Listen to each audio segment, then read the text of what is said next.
नमस्कार दोस्तों, एक बार फिर से आपका बहुत बहुत स्वागत है। उत्तर प्रदेश के मैनपुरी से इस समय एक दिल दहला देने वाली घटना फिर से हमारे बीच में आ चुकी है। जी हाँ, उत्तर प्रदेश में दलित समाज की एक मासूम बच्ची जिसकी उम्र मात्र 16 साल थी, जो पूरी दुनिया अभी देख सकती थी, इस दुनिया के अंदर एक बड़ा बदलाव ला सकती थी, माँ बाप के तमाम उन सपनों को पूरा कर सकती थी, लेकिन वो अब हमारे बीच में नहीं है, वो अपनी जान गंवा चुकी है।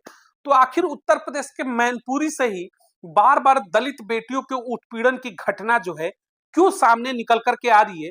जब इसके मूल में जाएंगे, इसके मूल कारण में जाएंगे, तो आपको पता चलेगा कि जो लठैतों के अब्बाजान है, यानी उत्तर प्रदेश के लल्ला अखिलेश यादव, उनकी धर्मपत्नी डिंपल यादव मौजूदा दौर की सांसद है मैनपुरी से।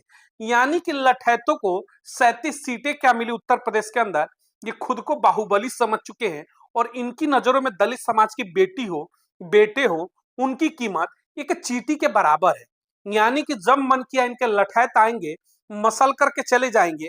और इस देश की दोहरे मापदंड की गुलाम मानसिकता की मीडिया को देखिएगा, एक शब्द इस पर बोलती ही नहीं, जैसे लगता है कि मानो कुछ हुआ ही नहीं।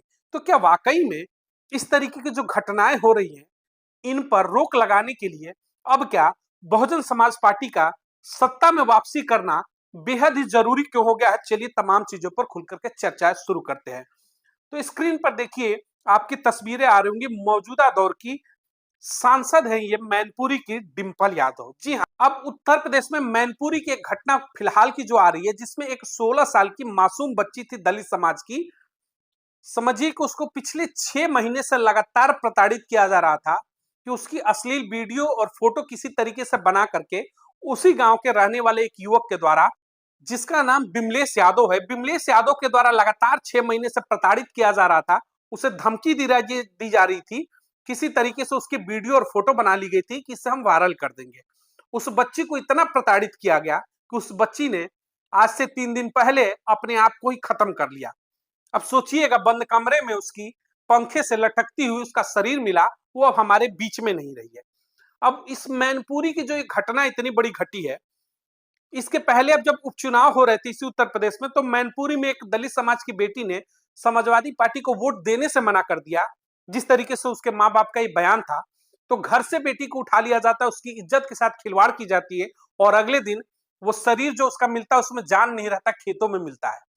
उसके अलावा जाएंगे पिछले 6 महीने के अंदर की घटना, तो उसी मैनपुरी के अंदर दलित समाज के युवक को पूरे समाज के बीच में जूठे पत्तल पर खाना खिलाने के लिए मजबूर किया जाता है। उसमें अपराध करने वाला जैकी यादव और तमाम चेहरे होते हैं। यानी कि मैनपुरी में एक चलन चल चुका है कि दलित समाज का उत्पीड़न जितना कर सकते हो सीना चौड़ा करके करो। क्यों? क्योंकि ऊपर तो हमारे आका बैठे हैं अखिलेश यादव। अब सोचिएगा, उत्तर प्रदेश की राजनीति के अंदर पीडीए का फार्मूला देकर के कि पिछड़ा दलित अल्पसंख्यक, उसमें पिछड़ों के ऊपर पूरी जोर जान लगा करके इस समय मैनपुरी के अंदर उत्पीड़न किया जाता है। और उसी मैनपुरी के अंदर एक महिला होकर के सांसद है मौजूदा दौर की डिंपल यादव, लेकिन बेटियों का उत्पीड़न होता है, उनकी इज्जत के साथ खिलवाड़ कर दी जाती है, उनकी जान तक चली जाती है। एक शब्द इनकी जुबान से नहीं निकलता है, और ये पिछड़ों के मसीहा बनते हैं, कहते हैं कि हम पिछड़ों के मसीहा हैं। तो अब वो मौजूदा दौर की राजनीति के अंदर वो समय आ चुका है कि बहुजन समाज पार्टी का अब वापसी करना बेहद ही जरूरी हो चुका है। मैं ऐसी चीजें क्यों कह रहा हूं? आपको याद होगा कि जब 2007 से 12 की उत्तर प्रदेश की पूर्ण बहुमत की सरकार थी बीएसपी सुप्रीमो बहन मावती की, तो उस समय उत्तर प्रदेश के अंदर जितने लठैत थे, बिल के अंदर जा चुके थे, यानी बिलों में घुस चुके थे। तो जो समझते थे कि जनजात इनका एक अधिकार है कि दलितों के ऊपर ये उत्पीड़न करेंगे, लठ चलाएंगे, इनकी लठैती की नकेल कस करके रख दी बीएसपी सुप्रीमो बहन मावती ने। और देश पूरे उत्तर प्रदेश के अंदर किसी भी गांव में चले जाइए, इनकी हिम्मत नहीं होती थी कि बहुजन समाज के, दलित समाज के लोगों के ऊपर ये अत्याचार कर सके। लेकिन जैसे ही सत्ता बदला, 2012 से 17 की सरकार हमने देखी किस तरीके से दलित उत्पीड़न की घटनाएं बढ़ गई। बीच में ये अपनी हैसियत से थोड़े बहुत डाउन हुए थे, लेकिन जैसे ही 24 में इन्होंने झूठ बोला कि संविधान खतरे में है, संविधान बदलने वाला है, और दलित समाज का ही वोट लेकर के 37 सीटें पा करके अखिलेश यादव सीना चौड़ा करके घूमते हैं और पिछड़ों का नारा देकर के मूर्ख बनाया। लेकिन आज उसी पिछड़े समाज के लोगों के ऊपर मैनपुरी में, जहां पर इनकी पत्नी ही सांसद है, लगातार बेटियों की इज्जत के साथ खिलवाड़ हो रहा है, लेकिन इनकी जुबान से एक शब्द नहीं निकलता। तो ये समाजवादियों का चरित्र था, देखना होगा। अब कुछ चेहरे ऐसे आपको दिखाएंगे जो खुद को पत्रकारिता जगत और लगातार अंबेडकरवाद और बहुजनवाद की एकता की बात करते हैं। तस्वीरों में देखिएगा प्रोफेसर लक्ष्मण यादव, हालांकि भाड़े के प्रोफेसर थे, प्रोफेसर रहे नहीं, पर इनको कॉलेज से बाहर कर दिया गया। ये व्यक्ति दिन रात अंबेडकरवाद की चर्चा करता है अपने मंचों से और कहता है कि अंबेडकरवाद और समाजवाद का विलय हो जाना चाहिए। दिन रात अखिलेश यादव की चर्चा करने वाला और बहुजनों को हुकूमत दिलाने की बात करने वाला व्यक्ति, एक शब्द इस पूरी घटना के ऊपर व्यक्ति की नहीं निकलती है। क्यों? क्योंकि वहां पर जो घटना करने वाले व्यक्ति वो विमलेश यादव है। तो वहां पर फिर प्रोफेसर लक्ष्मण यादव की जुबान खामोश हो जाती है, क्योंकि उत्तर प्रदेश के अंदर मैनपुरी में सांसद मौजूदा दौर की डिंपल यादव हैं। तो भाभी के खिलाफ आखिर देवर का शब्द निकलेगा कैसे? तो फिर आखिर जब अखिलेश भैया की धर्मपत्नी ही वहां पर बैठ गई, तो जिनकी चरण चाटुकारिता करते हैं अखिलेश यादव की तलवे चाटते हैं, तो फिर वहां पर ये डिंपल यादव के ऊपर सवाल कैसे उठाएंगे? दूसरी तस्वीर में देखिएगा, ये प्रज्ञा मिश्रा है। दिन रात उत्तर प्रदेश की घटनाओं पर चीख चिल्लाने वाली महिला, महिला उत्पीड़न की घटना पर ही जैसे ही मैनपुरी के अंदर कोई घटित होती है, इनकी जुबान पर एकदम दही जम जाती है, जुबान खामोश हो जाती है। प्रज्ञा मिश्रा की जुबान से एक शब्द नहीं निकलेगा, क्योंकि वहां पर उत्तर प्रदेश में समाजवादी पार्टी का मौजूदा दौर का सांसद यानी डिंपल यादव हैं।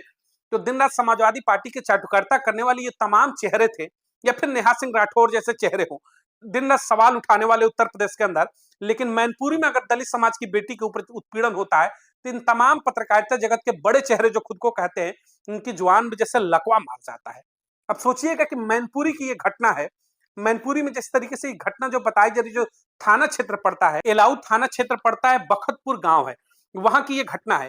पिछले 6 महीने से सोचिएगा एक बेटी को प्रताड़ित किया जा रहा था। उस लड़के के परिवार वालों से भी मिलकर के लड़की के परिवार वालों ने इन तमाम चीजों की शिकायत की। पूरा गांव जानता था। लेकिन सोचिएगा, इस विमलेश यादव व्यक्ति जो था, इसको इतना नशा था, शायद किसी का संरक्षण होगा, कि ये लगातार 6 महीने पर समझाने के बाद भी दिन रात बेटी को उत्पीड़ित करता था, दिन रात उससे प्रताड़ित करता था और कहता था कि तुम्हारी वीडियो वायरल करेंगे, और अंत समय में उसने ऐसा ही किया।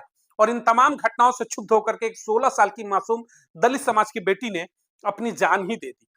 अब सोचिएगा, विमलेश यादव के प्रताड़ित करने से एक बेटी जान दे देती है, एक बेटी को घर से उठा करके समाजवादी गुंडे ले जाते हैं, क्योंकि वो सपा को वोट देने से मना कर देती है, उसकी इज्जत लूट ली जाती है और उसकी भी जान चली जाती है।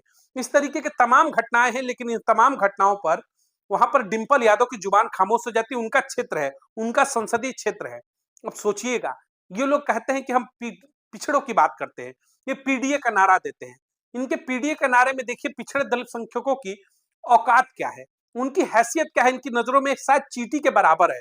तभी तो आप अच्छे पत्तलों में आप खाएंगे, साफ सुथरे जगह पर बैठकर खाना आप खाएंगे, लेकिन दलित समाज के युवक को कहेंगे कि जूठे पत्तल में खाओ, और नहीं खाएगा तो उसके घर पर चढ़ करके जैकी यादव जैसे तमाम जो जातिवादी मानसिकता के गुंडे हैं, गुर्गे हैं, वो जाकर के मारपीट करेंगे।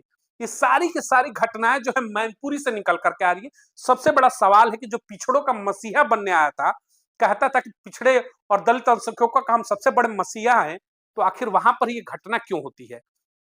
तब इसीलिए कह रहे हैं कि उत्तर प्रदेश की राजनीति के अंदर बहुजन समाज पार्टी जब जब हाशिए पर जाएगी, यकीन मानिएगा, बसपा हाशिए पर गई, बहन जी हाशिए पर जाएंगी, तो ये समाज अब उस पायदान पर पहुंच जाएगा, और शायद अब पहुंच भी चुका है, जहां पर आपके बहन बेटियों की, आपके बेटों की, बेटियों की जो इज्जत है, उनकी जो सामाजिक प्रतिष्ठा है, वो शून्य है।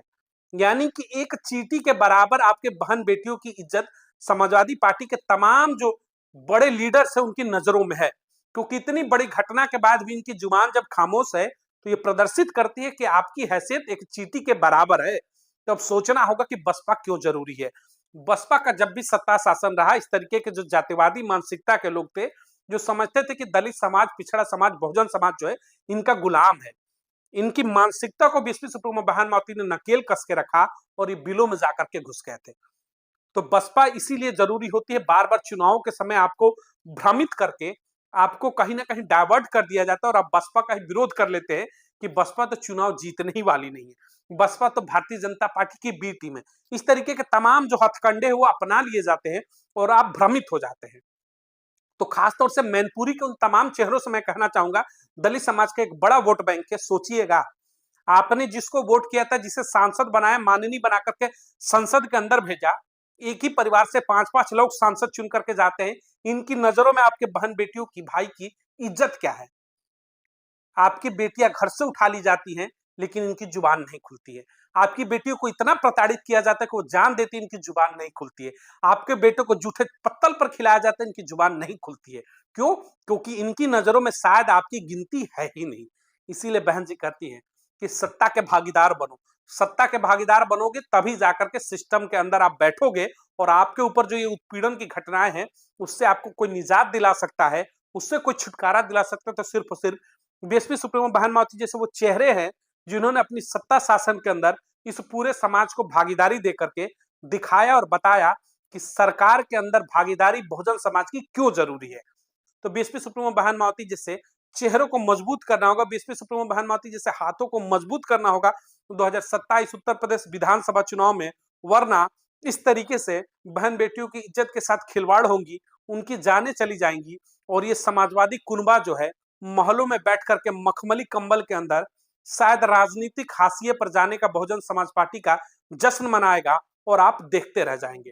तो आप चाहते हैं कि आपकी बहन बेटियों के साथ इस तरीके की घटनाएं ना हो, खासतौर से उत्तर प्रदेश के अंदर, तो बीएसपी सुप्रीमो बहन मावती जैसे हाथों को 2027 में मजबूत जरूर करिएगा, ताकि पीडीए का नारा दे करके दलित समाज को ठगने वाले समाजवादी पार्टी के लठैतों का हिसाब जिस तरीके से 2007 से 12 के सत्ता में नकेल कस दिया था बीएसपी सुप्रीमो बहन मावती ने, 27 में भी फिर से नकेल कसेंगे ऐसे लठैतों की, जो कि हमारी बहन बेटियों के ऊपर आंखें उठाने से भी पहले 100 बार सोचेंगे।